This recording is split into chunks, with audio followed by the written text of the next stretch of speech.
Buenos dias, damas y caballeros. There are proposals to make fugitive Congressman Saldico a state witness because of what he knows and his involvement in the flood control anomalies. Pero tutol dito si Senator Ping Lacson, chairman of the Blue Ribbon Committee. Sabi niya, ito daw si Saldico is seen as a principal figure. Kaya sabi niya ang ginagawang state witness ay dapat hindi siya among the most guilty.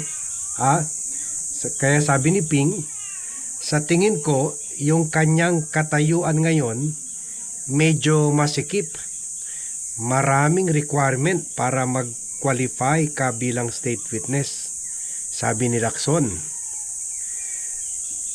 maraming naniniwala siya yung arkitekto mismo nung mga insertions, sabi ni Ping.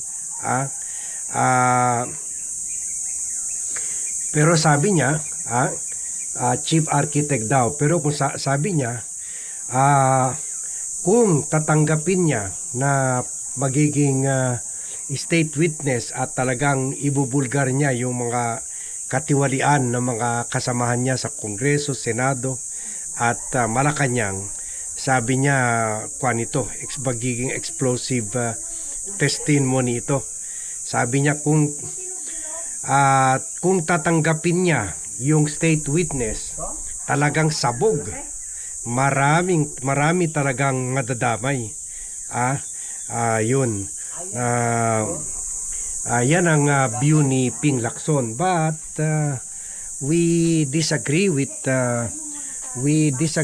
Ping dahil recently and I presume the officials of the Office of the Ombudsman knows better. They have access to more information than Senator Ping Lacson. So sa tingin ko, okay. Sa tingin ko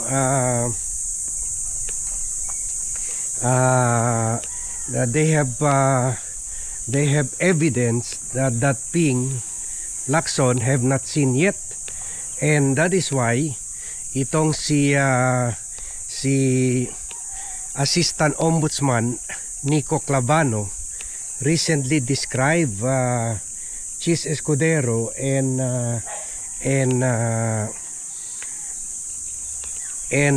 former Speaker Martin Romualdez as the master plunderers. So, ibig sabihin, mastermind na talaga sila. There is no doubt that the Office of the Ombudsman now consider itong si Romualdez and Chis as the most guilty. Baga, sila naman talaga ang mastermind dito, no doubt about it. You don't have to be a rocket scientist to figure that out. Kasi they are the heads of their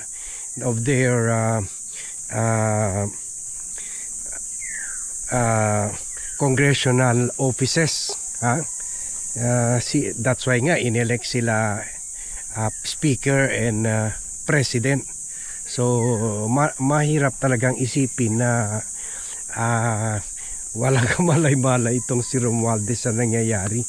At ginagawa na kasi nila yan noon time pa ni former President Rodrigo Roa Duterte as majority leader doon ni Duterte sa House nung speaker si Alan Peter Cayetano. Talagang gawain na nila yan doon sa flood control anomaly. So kaya I don't agree with Senator Ping na sinasabi na si Saldico ang chief architect. Meron na tayong nakikitang pattern na parang si Ping, he is not even during the height of the hearings sa Blue Ribbon Committee, medyo he was soft on Romualdez. Paulit-ulit niya sinasabi na he respects the interparliamentary courtesy.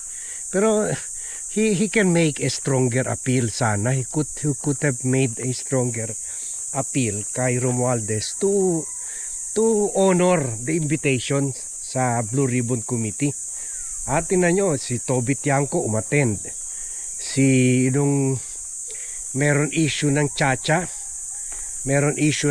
naalala nyo yung bago pa lang sa pwesto si Romualdez, nagpa-insert na siya ng 200 billion. Yun nga, hindi pa yun na-imbestigahan 200 billion para sa People's Initiative, para bumili sila ng boto. Pero yung pala, yung binadgetan nila, yung tatanggap ng 10,000, binigyan lang nila 2,000.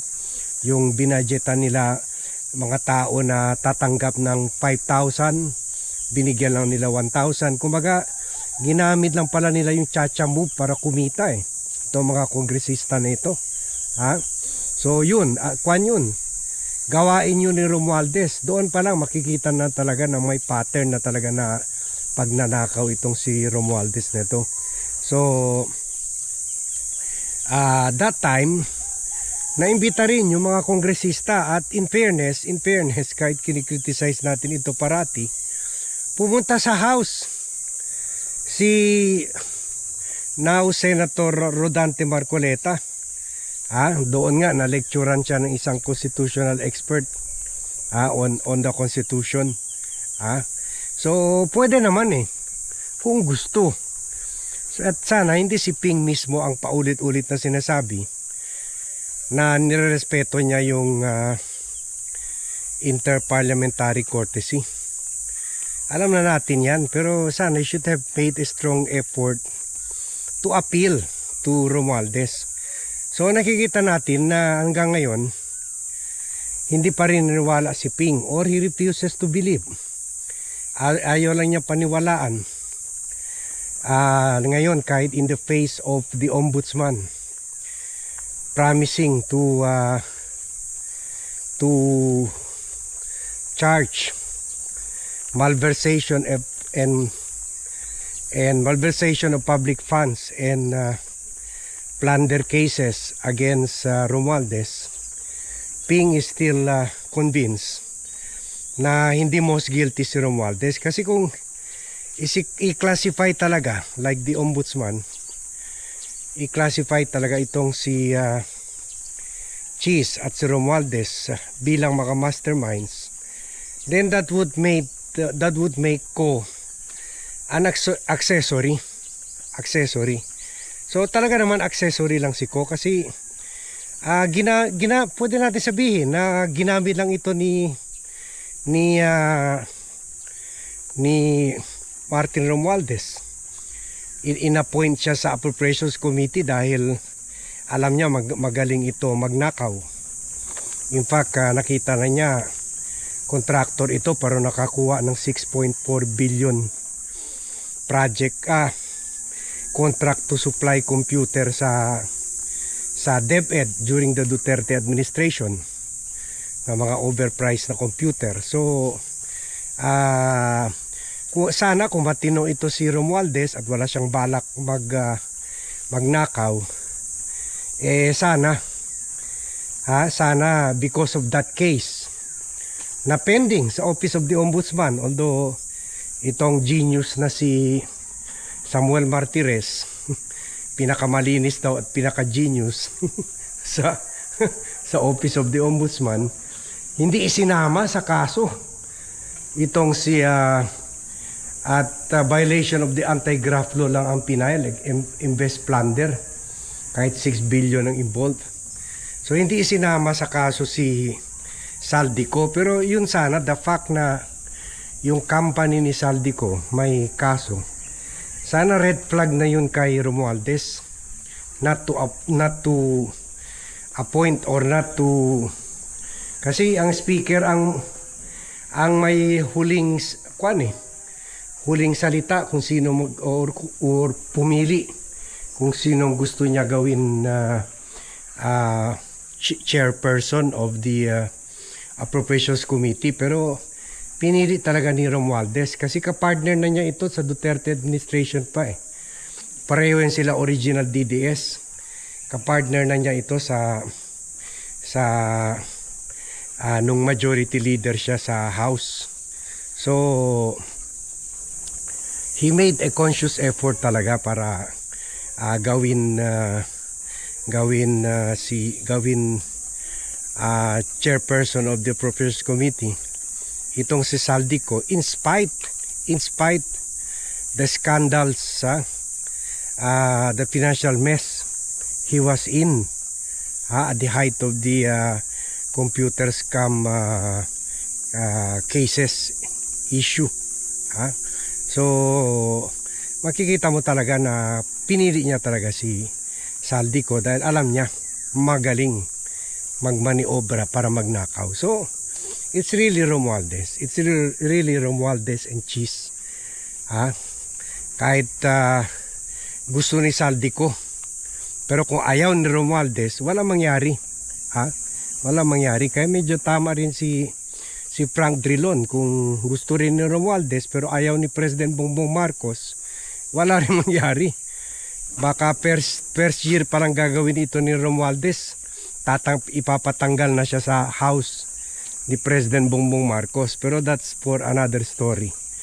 Basta yan. Kumbaga hindi pwede mangyari yan kung without the cooperation of Malacanang, the executive secretary of Malacanang, the budget secretary and other agencies. Sino ba ang pinsan ni President Marcos kung hindi ito si Romualdez?